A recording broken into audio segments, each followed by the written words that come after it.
Hello everyone, welcome to my RPSC.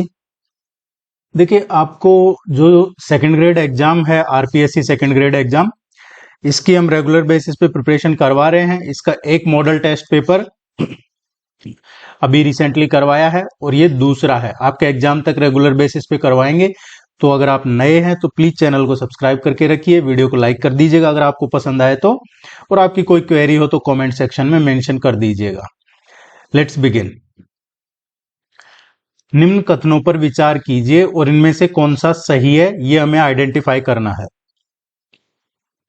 Odisha पहला राज्य था जहां लोकपाल विधेयक पारित हुआ, परंतु लोकायुक्त की स्थापना बाद में हुई। देश में सबसे पहले उड़ीसा में लोकपाल बिल पारित किया गया था, ओडिशा में 1970 में। लेकिन ओडिशा में लोकायुक्त के जो पद है उसकी स्थापना की गई थी 1983 में। सबसे पहले लोकायुक्त पद की स्थापना कहाँ हुई थी? ये जो बिल है लोकपाल विधेयक, ये तो उड़ीसा में पास हुआ था, लेकिन लोकायुक्त सबसे पहले 1971 में महाराष्ट्र में हुई थी लोकायुक्त की नियुक्ति। राजस्थान में कब हुई थी? तो ये जो पहला स्टेटमेंट है तो करेक्ट है। राजस्थान में लोकायुक्त की सिफारिश सर्वप्रथम हरिश्चंद्र माथुर समिति ने की थी। हरिश्चंद्र माथुर समिति इसने की थी, तो ये स्टेटमेंट भी करेक्ट है।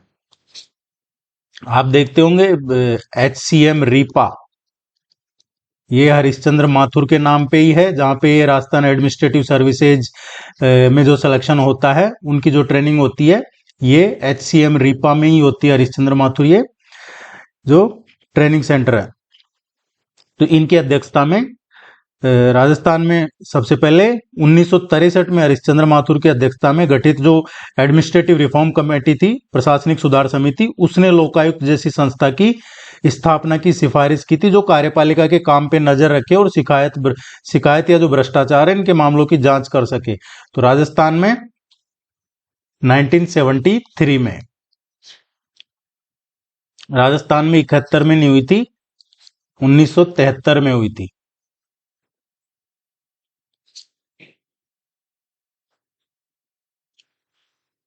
लोकायुक्त में एक लोक सेवक के विरुद्ध कितने वर्ष पुराने मामलों की शिकायत नहीं की जा सकती है?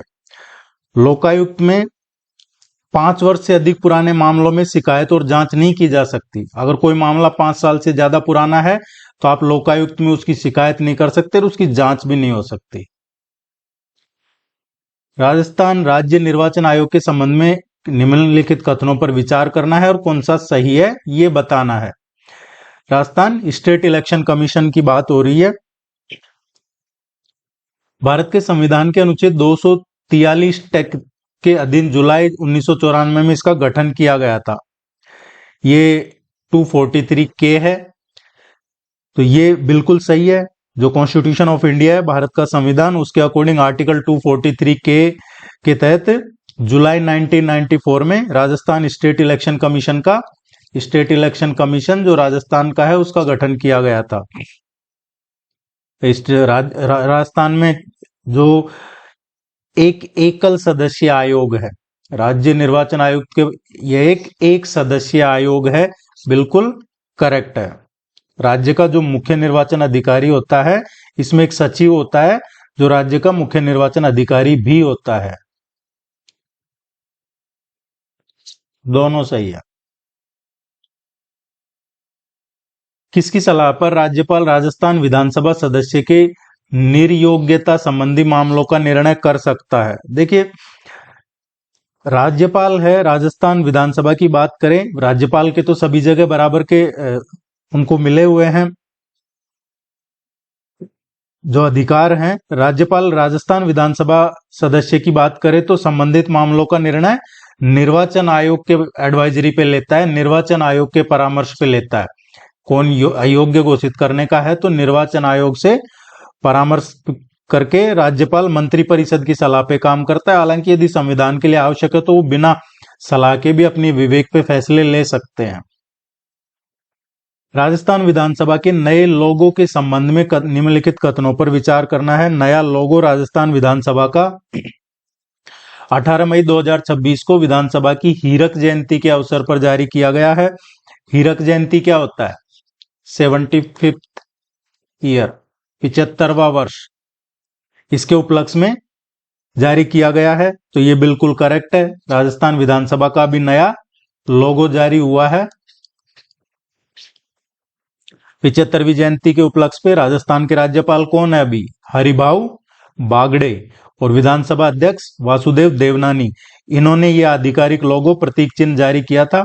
और इसके डिजाइनर शेर सिंह है। इसके जो डिजाइनर है प्रतीक के वो शेर सिंह है। ये भी सही है। इस लोगो में अशोक स्तंभ, गोडावण और खेजड़ी को स्थान दिया गया है। नया जो प्रतीक चिन्ह है राजस्थान विधानसभा का, इसमें राज्य का जो प्रतीक चिन्ह है, राजस्थान राज्य का प्रतीक खेजड़ी, रोहिड़ा, ऊंट, गोडावण और जो एक राष्ट्रीय धर्मनिष्ठा या विधायिका ध्येय है, ये वाक्य भी शामिल किया गया है इसमें। राष्ट्रीय धर्मनिष्ठा विधायिका, ये एक वाक्य को शामिल किया गया है। तो ये पूछा जा सकता है हमसे एग्जाम में, विधानसभा का नया लोगो किसने डिजाइन किया है या उसमें क्या है और कब जारी किया गया है, ये किसने जारी किया। मोर बांधिया, पहरावना और ताड़ना नामक 3 प्रकार के विवाह किस जनजाति में प्रचलित है? देखिए तीनों अनोखे विवाह राजस्थान के जो मोर बांधिया और पहरावना और ताड़ना, ये ग्रासिया ट्राइब्स है, ग्रासिया जनजाति, उसमें पाए जाते हैं। इसमें मोर बांधिया हिंदू रीति रिवाज के तहत होता है, देशवन। और पहरावना जो होता है इसमें नाम मात्र के फेरे होते हैं। और ताड़ना में वर पक्ष द्वारा कन्या पक्ष को मूल्य चुकाकर शादी की जाती है। इसमें कुछ चुकाया जाता है, मूल्य, प्राइस, कीमत, इस तरीके का, और जब शादी की जाती है। गरासिया ट्राइब। अक्षय तृतीया का त्योहार कब मनाया जाता है? आखा तीज, अक्षय तृतीया, ये हर साल बैसाख शुक्ल तृतीया को मनाई जाती है। और राजस्थान में इस दिन को बड़ा एक अबूझ सावा बिना मुहूर्त का दिन भी माना जाता है, जिस दिन सबसे ज्यादा विवाह मांगलिक कार्य ये होते हैं। तो इसका जो करेक्ट आंसर आएगा बैसाख महीने में शुक्ल पक्ष की तृतीया को। जयपुर में प्रजामंडल प्रोग्रेसिव पार्टी 1940 में स्थापित की थी। इसके संस्थापक कौन थे? चिरंजीलाल अग्रवाल थे इसके संस्थापक। 1940 में प्रजामंडल प्रोग्रेसिव पार्टी की स्थापना की थी चिरंजीलाल अग्रवाल ने। और इस पार्टी के गठन का मुख्य उद्देश्य था जयपुर रियासत में जो राजनीतिक जनजागृति फैलाना और जो उत्तरदायी शासन है उसकी स्थापना के लिए एक संघर्ष शुरू किया जाए ब्रिटिशर्स के खिलाफ।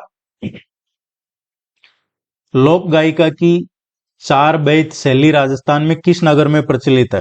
4 बैत ये टोंक की है। टोंक इसकी एक अनूठी और प्रसिद्ध लोक गायन शैली है। 4 बैत ये नवाबों के टाइम से शुरू हुई थी। और इसमें गायक है जो चमड़े के बना होता है, एक डफ, चमड़े का डफ बना होता है वाद्य यंत्र, उसको बजाते हुए घुटनों के बल बैठ के और जोश के साथ काव्य पाठ करता है। 4 बैत टोंक। प्रजामंडल आंदोलन के संबंध में निम्नलिखित कथनों पर विचार कीजिए और निम्नांकित में से सही विकल्प चुनिए। 1943 में भूपेंद्रनाथ द्विवेदी के अथक प्रयासों से बांसवाड़ा प्रजामंडल की स्थापना हुई थी। तो 1943 में भूपेंद्रनाथ द्विवेदी, दूलजी बाई, मणिशंकर, इनके द्वारा बांसवाड़ा प्रजामंडल की स्थापना की गई थी। और इसके अध्यक्ष कौन थे? विनोद चंद्र कोठारी को अध्यक्ष बनाया था। विनोद चंद्र कोठारी ये इसके अध्यक्ष थे। तो पहला स्टेटमेंट करेक्ट है। कृष्णदत्त पालीवाल की अध्यक्षता में धौलपुर प्रजामंडल की स्थापना हुई थी। बिल्कुल 1945 में बांसवाड़ा प्रजामंडल का पुनर्गठन किया गया था। 1943 में तो बांसवाड़ा प्रजामंडल की स्थापना की गई थी और 1945 में इसका पुनर्गठन किया गया था। और फिर 1946 आया, जब 1946 में क्या हुआ, धौलपुर प्रजामंडल की स्थापना की थी 1946 में केडी पालीवाल ने, कृष्णदत्त पालीवाल। दोनों ही करेक्ट है। देखिए आपसे रिक्वेस्ट रहेगा, अगर आप नए हैं तो प्लीज चैनल को सब्सक्राइब करके जाइएगा, वीडियो को लाइक जरूर कीजिएगा, आपका सपोर्ट बहुत जरूरी है।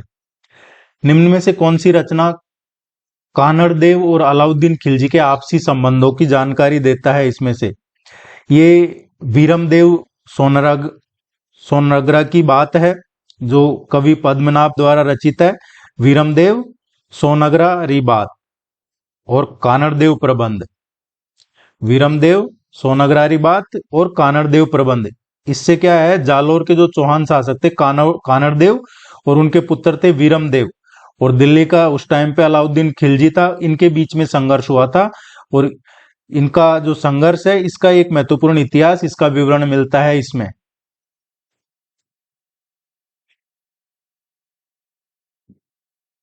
लिस्ट फर्स्ट को लिस्ट सेकंड से मैच करना है। लिस्ट फर्स्ट में क्या है, 1857 की क्रांति में ब्रिटिश पॉलिटिकल एजेंट, और वो कहां पे था, किस राज्य में, कौन सा ब्रिटिश एजेंट था, पॉलिटिकल एजेंट, ये हमें पूछा गया है। और ये क्वेश्चन इस तरीके का आपके एग्जाम में भी देखने को मिलेगा आपको, जहां तक है। मेजर बर्टन है, मेजर बर्टन, तो ये कोटा में, मेजर बर्टन कोटा में। मोरिशन है, मोरिशन भरतपुर में। सावर्ष, सावर्ष है ये जयपुर, सावर्ष का जयपुर। और जेडी हॉल, जेडी हॉल ये सिरोही के। तो पहला ही करेक्ट है। निम्नलिखित में से झालावाड़ के किस शासक को तात्या टोपे ने गिरफ्तार किया था? ये पृथ्वी सिंह है, पृथ्वी सिंह को। देखिए, कुहाड़ा का युद्ध हुआ था, बैटल ऑफ कुहाड़ा। कुहाड़ा के युद्ध में तात्या टोपे रॉबर्ट से हार गया था। तात्या हार के बूंदी गया, और यहाँ के शासक थे राम सिंह। बूंदी के शासक कौन थे? राम सिंह, राम सिंह थे। उन्होंने दरवाजे बंद कर लिए तात्या टोपे के लिए। इसके बाद वो नाथद्वारा चले गए तात्या टोपे, और वहां पे उन्होंने श्रीनाथ जी के दर्शन किए। और इसके बाद वो अकोला, चित्तौड़गढ़, सिंगोली और फिर बांसवाड़ा होते हुए वो झालावाड़ पहुंच गए, और झालावाड़ में पृथ्वी सिंह को हरा के इस पे अधिकार कर लिया था और इनको गिरफ्तार कर लिया था।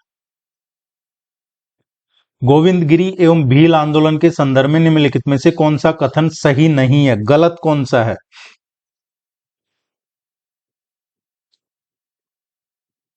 इसमें से जो इनकरेक्ट है,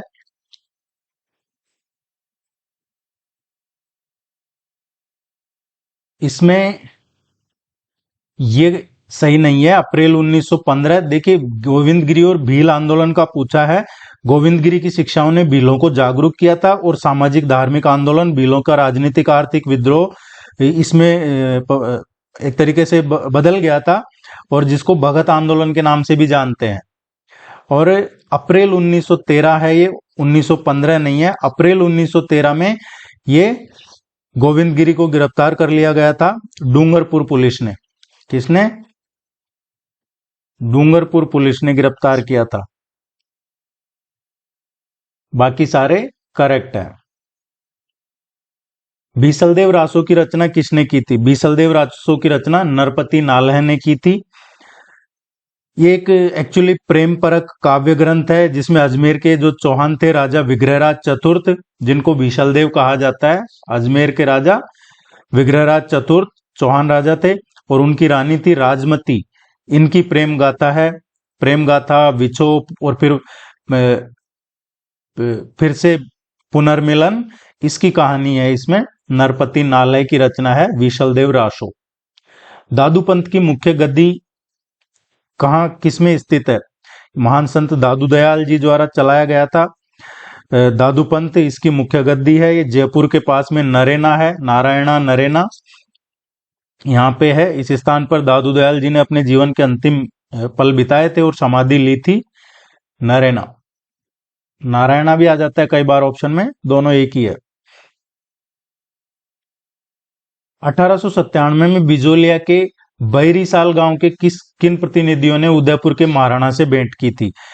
ये नानजी पटेल और ठाकरी पटेल, इन्होंने की थी। बिजोलिया किसान आंदोलन के पहला फेज जब चल रहा था 1897 से, और 1916 ये बिजोलिया किसान आंदोलन का फेज फर्स्ट था। और इस टाइम पे ही धाकड़ जाति के किसानों ने आंदोलन चलाया था, और ये आंदोलन गिरधरपुरा नाम के गांव में हुआ था। और साधु सीताराम दास के कहने पर ही नानजी पटेल और ठाकरी पटेल को मेवाड़ महाराणा फतेह सिंह के पास शिकायत के लिए उदयपुर भेजा था। किस संविधान संशोधन के तहत एक ही व्यक्ति को दो या अधिक राज्यों का राज्यपाल बनाया जा सकता है? एक व्यक्ति एक या एक से अधिक राज्यों का राज्यपाल रह सकते हैं, दो या दो से अधिक। ये 7वां कॉन्स्टिट्यूशन अमेंडमेंट हुआ था 1956 में, और आर्टिकल 153 अनुच्छेद 153 में संशोधन किया गया था। इसके तहत यह व्यवस्था दी गई थी कि एक ही व्यक्ति को एक से अधिक राज्यों का राज्यपाल नियुक्त किया जा सकता है।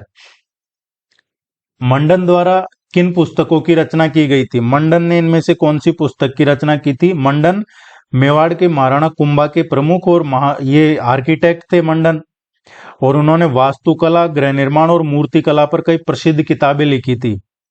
राजवल्लभ, रूपावतार, देवमूर्ति प्रकरण और वास्तुसार, ये चारों ही पुस्तकें मंडन की है। इसका जो करेक्ट आंसर आएगा पहला आएगा। निम्न में से कौन सबसे कम अवधि तक राजस्थान के मुख्यमंत्री रहे हैं?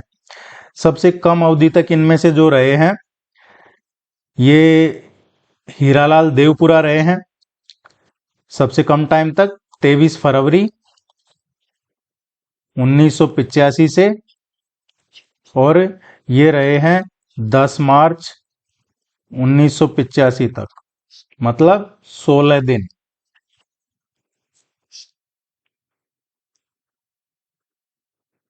आरपीएससी के निम्नलिखित अध्यक्षों को कालानुक्रमिक क्रम में व्यवस्थित करना है। आरपीएससी राजस्थान लोक सेवा आयोग, Rajasthan public service commission, BL Rawat कब रहे हैं? 1967 से और 1971 तक रहे हैं बीएल रावत। डॉक्टर दीनदयाल कब रहे हैं? 1971 से और 1975 तक आरपीएससी के चेयरमैन रहे हैं। राम सिंह चौहान आरपीएससी के चेयरमैन रहे हैं 1975 से और 1977 तक, और डॉक्टर एस टाक ये 1977 से और 79। तो ये 1971 से और 79 तक जो रहे हैं उनका ऑर्डर है ABCD। अब इसका जो करेक्ट आएगा ACBD, ये सही आएगा, ये जरूर याद रखिएगा। गवर्नर, चीफ मिनिस्टर, हाईकोर्ट के चीफ जस्टिस, आरपीएससी के चेयरमैन, इनका पूछ लिया जाता है कई बार क्रोनोलॉजिकल ऑर्डर में। अंडमान एवं निकोबार द्वीप समूह में अधिकांश किस प्रकार के वन पाए जाते हैं? अंडमान निकोबार द्वीप समूह में ज्यादातर है उष्णकटिबंधीय सदाबहार वन पाए जाते हैं। उष्णकटिबंधीय सदाबहार वन। पूर्वी तथा मध्य हिमालय की तलहटी से 1500 मीटर की ऊंचाई तक किस प्रकार का वन पाया जाता है? पूर्वी और मध्य हिमालय, ईस्टर्न और मिडल हिमालय की तलहटी से 1500 मीटर तक पूछा है हमसे, तो उष्णकटिबंधीय सदाबहार पर्वतीय वर्षावन। निम्नलिखित में से किसको पर्ल ऑफ साइबेरिया कहा जाता है? पर्ल ऑफ साइबेरिया किसे कहा जाता है? बैकाल लेक को कहा जाता है। रूस के दक्षिणी मध्य साइबेरिया में है ये बैकाल लेक, लेक बैकाल। इसको पर्ल ऑफ साइबेरिया, साइबेरिया का मोती कहा जाता है। और बैकाल झील को यह उपनाम इसकी जो एक बहुत सुंदरता है, या जो इसका एक ट्रांसपेरेंट क्रिस्टल क्लियर पानी है, और जो इकोलॉजिकल इसका इंपॉर्टेंस है, उसकी वजह से दिया गया है पर्ल ऑफ साइबेरिया, साइबेरिया का मोती। मैरियाना ट्रेंच किस महासागर में स्थित सबसे गहरा ट्रेंच है? मैरियाना ट्रेंच है ये पैसिफिक ओशियन में है, और पृथ्वी का सबसे गहरा ट्रेंच है महासागरीय गर्त, और ये पश्चिमी प्रशांत महासागर में, मारियाना जो आइलैंड है, मारियाना द्वीप, इसके पूर्व में स्थित है। All the very best, good luck, thank you very much. आप अपने एग्जाम की तैयारी कीजिए। एग्जाम नजदीक है तो अब तो रिवीजन पे फोकस करना है आपको ज्यादातर, और वही हम करवा रहे हैं आपको। जाते जाते वीडियो को लाइक करना है, चैनल को सब्सक्राइब करना। आपकी कोई राय है, कमेंट सेक्शन आपके लिए ओपन है। नमस्कार।